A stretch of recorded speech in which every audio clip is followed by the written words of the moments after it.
Today we're tackling something pretty mind-blowing. Harnessing the strong force for energy.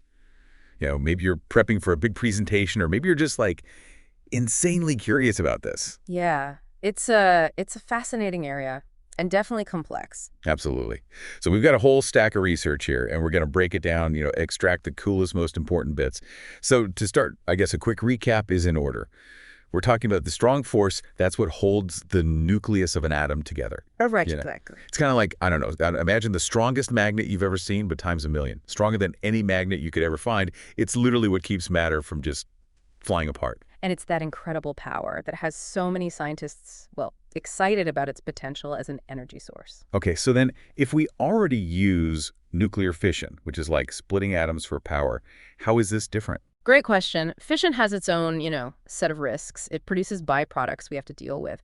Harnessing the strong force, though, that means we're controlling the interactions of quarks and gluons, the tiny particles that make up those protons and neutrons. So we're not breaking things apart, but like manipulating the very building blocks of matter. You got it. We're talking about tapping into the fundamental forces that bind matter itself. Wow, okay. So what's the biggest hurdle then in doing that? Honestly, the scale.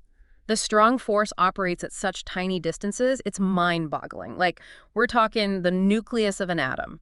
It's a realm governed by quantum chromodynamics. We call it QCD for short. QCD, that sounds intimidatingly complex. It's definitely not a walk in the park. But think of it like this. Imagine trying to build a machine, but your tools are 1,000,000 times smaller than the parts you're trying to work with. Oh, okay, that puts it into perspective. Yeah. And QCD is what dictates the rules in this subatomic world. Quarks, for example, they have this property called color charge, which is kind of like electric charge. But instead of positive and negative, we have red, green, and blue. And the gluons, those are the force carriers. Gluons, right. They sort of glue everything together. But here's the catch. Quarks are never found alone. They're always confined within these larger particles, like those protons and neutrons. So even if we understand the theory, actually getting in there and like messing with these things, that's a whole other story. You could say that. It's like they're playing by a different set of rules down there. And one of the biggest challenges is something we call confinement. Basically, you can visualize it as quarks connected by, say, really strong rubber bands. Okay, so the more you pull them apart, the harder they snap back together. I see. So we can't just isolate a quark and study it like we could with something bigger. Exactly. We have to find ways to work within the constraints of this confinement thing. So that leads us to, well, honestly, it sounds kind of like science fiction. What kind of technology are we even talking about needing to even attempt this? We're talking, well, we've got to create environments that mimic the extreme conditions where the strong force is in charge, temperatures even hotter than the sun's core. And that leads us to something called plasma confinement. Plasma confinement. So containing something that's, what, millions of degrees? Sounds intense. Oh, it is. We're talking about pushing the limits of what's possible. There are two main approaches. You've got magnetic confinement and inertial confinement. Okay, break those down for me a bit. What are the differences there? Well, magnetic confinement, that's where you use incredibly powerful magnets, like the strongest magnets we can create to make this kind of invisible bottle to trap the plasma, almost like, a force field in a movie. Right. But is that even possible? Or is this all theoretical? It's happening. We've got these devices called tokamaks. It's basically a donut-shaped chamber with these massive magnets all around it. And inside, you have the plasma swirling around like a mini star. Wow. So it's the magnetic field doing the work of a solid container, basically. Exactly. And it's not just a concept. We have working examples of these tokamaks all over the world. That's incredible. And what about the other one, the... Inertial confinement. Right, that one. That's a completely different approach. Instead of magnets, we use really powerful lasers or even particle beams to blast tiny pellets of fuel. It's all about compressing and heating them, basically trying to trigger a tiny controlled fusion reaction. So like creating miniature stars, but in a lab. Basically, yeah. In fact, the National Ignition Facility, or NIF, they're using 192 lasers, all focused on a single target the size of like a peppercorn. Wow, 192 lasers. Okay, that's wild. So both of these approaches, they have their own challenges, I imagine. Absolutely. But the progress being made is really exciting. I bet. But given everything, the different approaches, all the research happening, is there one path, like magnetic or inertial, Yeah. that you think might get to fusion first? It's so hard to say. Both have come so far, it really could be either one. Or maybe we end up with some kind of hybrid approach. Who Yeah, knows? that's true. But okay, let's say, for argument's sake, we do figure out the plasma confinement part.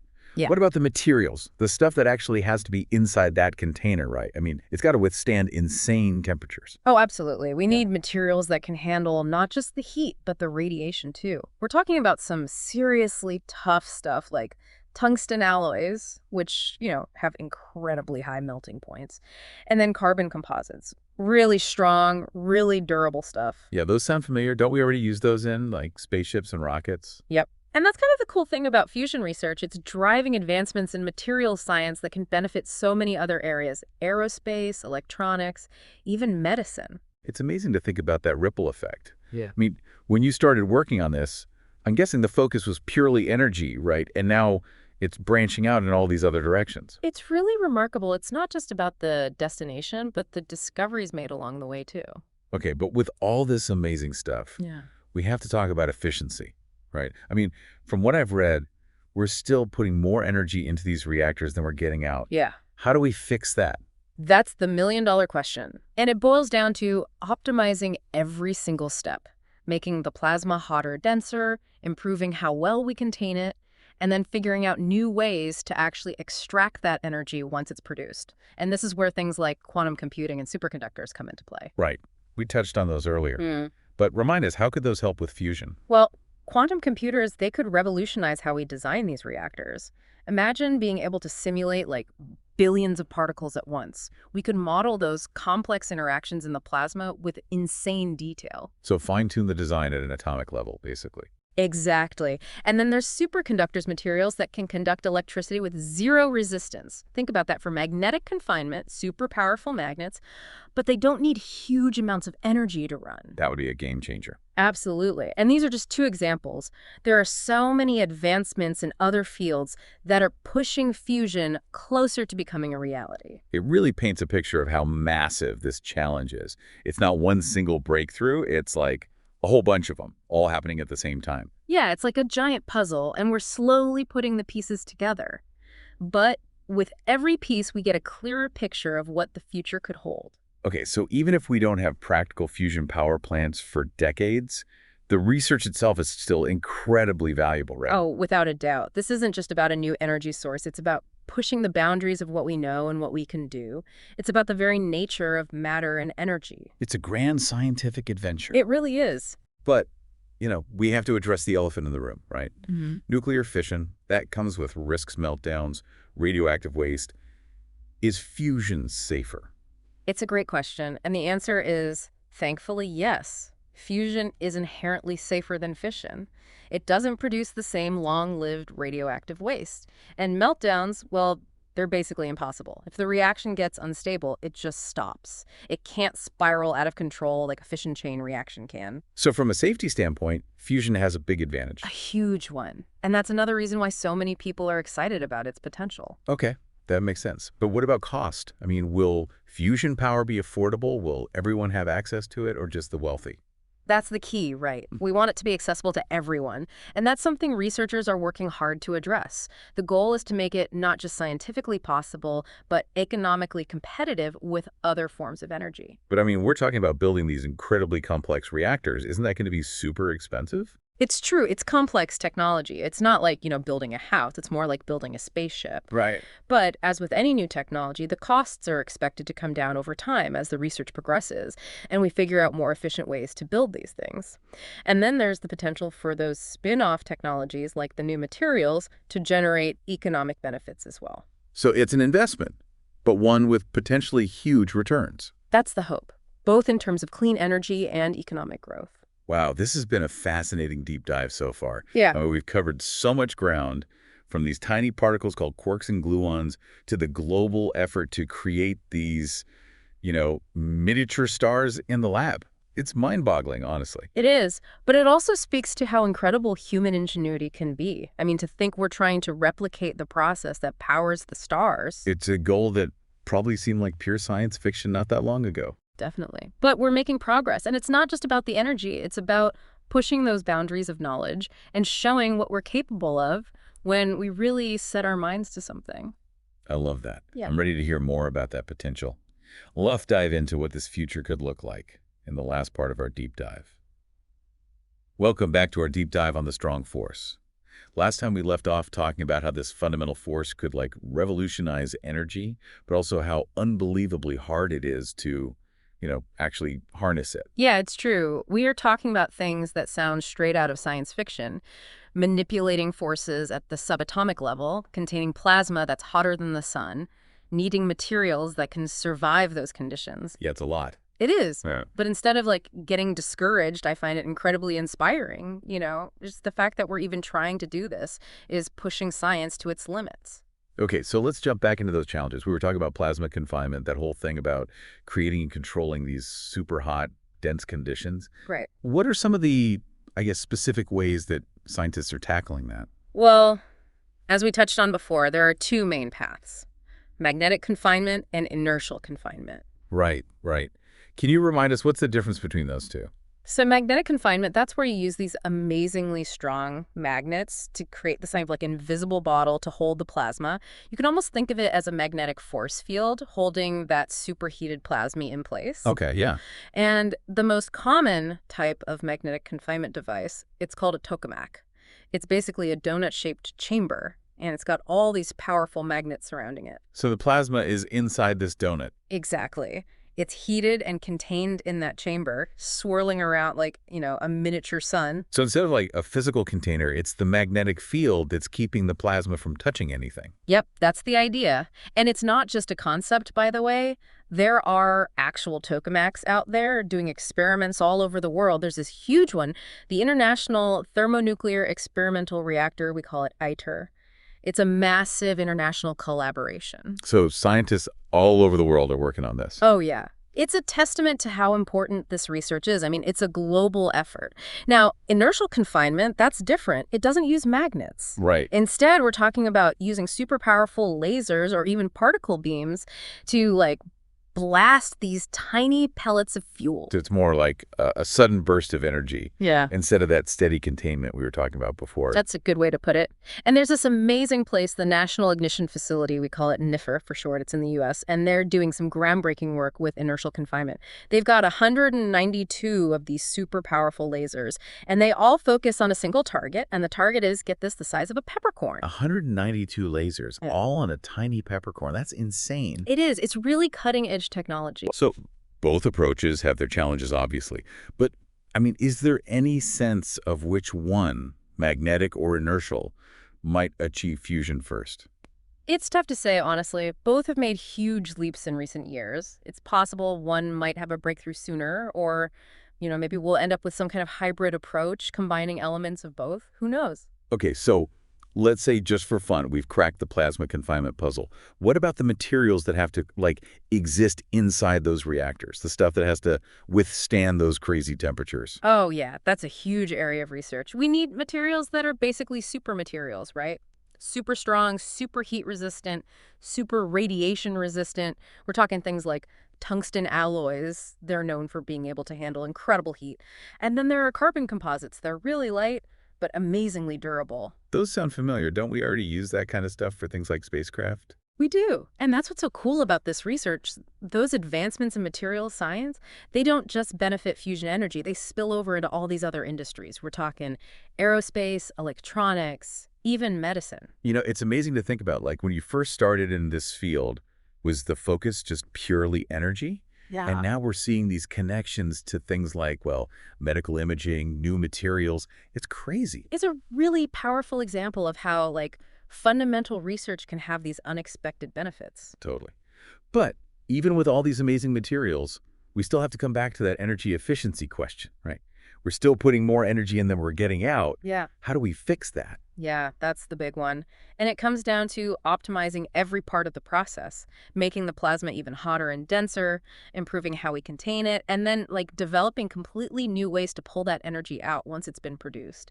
And that's where things like quantum computing and superconductors could really change the game. We talked about those earlier. Remind us how those could play a role in fusion. So with quantum computers, we're talking about potentially designing way more efficient reactors. Because imagine being able to simulate billions of particles all at once, you know? We could actually model the complex interactions in the plasma at an insane level of detail. So fine-tuning the reactor design at, like, the atomic level. Exactly. And then there are high-temperature superconductors. These materials can conduct electricity without any resistance. Whoa. It's a game changer. Because if you think about magnetic confinement, if you have these super powerful magnets that don't need a ton of energy to run, That would be huge. right, we could get rid of a major energy drain in those current reactor designs. And these are just two examples, of course. But they show how advancements in other areas are really pushing fusion forward. I'm starting to understand how big this challenge really is. It's not like one single eureka moment. It's like all these different breakthroughs and all these different fields that all need to happen together. You got it. It really is like a massive puzzle, and we're figuring out where all the pieces go little by little. But with every piece we find, the picture of the future gets a little clearer, a little more exciting. Okay, so even if it takes, I don't know, decades to have actual working fusion power plants, the research itself is still incredibly valuable, right? Yeah, absolutely. We're not just trying to make a new power source, you know? This is about pushing the boundaries of what humans can do. It's about the fundamental nature of matter and energy. It's about asking those big questions and seeing how far we can go. It's a pretty amazing journey. It really is. But, you know, there's this big question we have to talk about when it comes to nuclear power in general. Oh, yeah? Safety, right? When we think about nuclear fission, there's this whole issue of meltdowns, radioactive waste. Is fusion safer? That's such an important question, and thankfully the answer is yes. Fusion is inherently safer than fission. Like, it doesn't produce the same long-lived radioactive waste. And meltdowns? They're practically impossible with fusion. Really? Why is that? Because if the reaction becomes unstable, for whatever reason, it just stops. It doesn't spiral out of control like a fission chain reaction can. Oh, wow. Okay, so from a safety perspective, fusion is way ahead. It is. And that's another reason why so many people are excited about its potential. That makes sense. Okay, but what about cost?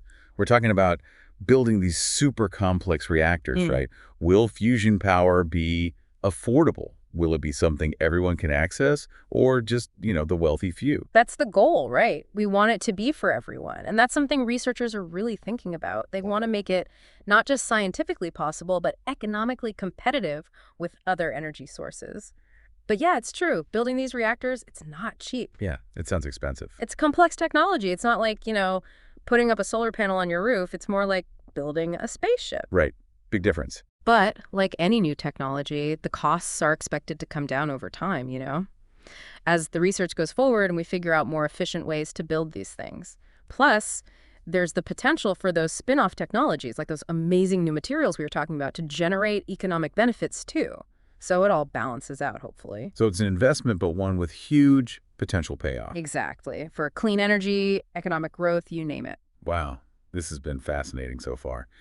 We've gone from these tiny particles, quarks and gluons, to these huge international projects trying to, you know, create miniature stars in the lab. It's pretty mind-blowing. It really is, but it's also, I think, really inspiring. It shows what humans can do when we really set our minds to something. I mean, we're trying to replicate the process that powers the sun. A goal that not long ago probably sounded like pure science fiction. Oh, yeah. But we're making it happen. And it's not just about the energy itself. It's about pushing the boundaries of what we know, showing what's possible. I love that. I'm ready to hear more about what that future could look like. Let's dive into that in the last part of our deep dive. Welcome back to our deep dive into the strong force. I feel like we've been on this incredible journey so far. We've talked about all the challenges, the science, the advancements, the safety, even the cost. But now it's time to look ahead. What could a future powered by the strong force actually look like? Right. And it's a future that, honestly, sometimes feels like something out of a movie. But the cool thing is we're actually building towards it. It's not just a fantasy. Exactly. We've touched on clean energy, you know, energy security for the whole planet and all those cool tech spinoffs. But I want to get specific. How would a world powered by the strong force actually feel different? Yeah. What would change in our everyday lives? Well, imagine this. A world where we don't need fossil fuels anymore, the air is cleaner, and, that whole threat of climate change, it starts to fade away. Fusion power could really be the solution we've been searching for. Wow. So no more smog hanging over cities, no more oil spills destroying the environment, and maybe, just maybe, fewer conflicts over those dwindling energy resources. That's a pretty amazing picture. It is. And think about what it could mean for, like, global energy equity. There are billions of people who don't have reliable electricity, and that's like a basic need, right? For a good life, for economic development. Fusion could change that. Right. So it's not just about, like, the rich countries benefiting. It's about everyone having access to clean, affordable energy no matter where they live. Exactly. It's about lifting everyone up. But, and this is what I think is so cool, it's not just about the energy itself. All the tech we're developing to make fusion happen, that stuff could revolutionize a ton of other industries. Okay, like what? Give me some examples. Okay, so we talked about materials science already, right? I mean, to build a fusion reactor, you need materials that can survive, like, the most extreme conditions imaginable. They have to be incredibly strong, lightweight, durable. And now imagine those same materials being used to build spacecraft. Oh, wow. So we're talking about, like, interstellar travel, going to other planets. It's not out of the realm of possibility. Or think about airplanes that are lighter, more fuel efficient. The possibilities are pretty much endless. So it's not just, like, making things a little bit better. It's about these huge leaps forward in technology. You got it. And then there's medicine. Fusion research is pushing things forward in imaging, diagnostics, even cancer treatment. For example, there are studies using particle beams, kind of like the ones in inertial confinement, to target and destroy cancer cells with unbelievable precision. So instead of chemo, which can make people so sick, it's like a super targeted treatment that just goes after the cancer and leaves the healthy cells alone. That's the idea. And we're not just talking about treating diseases. The stuff we're learning from fusion could lead to breakthroughs in things like preventing diseases, regenerative medicine, all sorts of amazing stuff. It's crazy to think that all this research, all driven by this goal of clean energy, could have such a huge impact on human health, too. That's the thing about science. It's all connected. Progress in one area can lead to these, like, unexpected breakthroughs in others. What really blows my mind is the ambition, the optimism that drives this whole field. I mean, we're talking about replicating the process that powers the sun here on Earth. That's a goal that, I mean, a few decades ago would seemed impossible. It's a huge challenge, no doubt, but it also shows what we're capable of. It pushes us to be more creative, more innovative. So even if it takes decades to actually have fusion power plants up and running, just the fact that we're doing this research, it's already changing the world, right? Absolutely. We're pushing the boundaries of what's possible, and who knows what other amazing discoveries we'll make along the way. Okay, so as we wrap up this deep dive into the strong force, what's the one thing you want our listeners to remember? That this isn't just some, like, abstract scientific thing. This is about the future of humanity. It's about solving those big problems, climate change, energy poverty, and opening up a future filled with technology that we can't even imagine yet. It's about ambition, ingenuity, and believing that we can create a better future. And I'm personally super excited to see what happens next. Thanks for joining us on this deep dive, everyone. I hope you've enjoyed exploring the amazing world of the strong force with us. And if this has sparked your curiosity, don't stop here. There's so much information out there. Yeah. Check out some websites, read some books, maybe even visit a science museum. There's a whole world of knowledge waiting to be discovered. It's a journey that's just beginning, and we invite you to be a part of it. Until next time, keep exploring.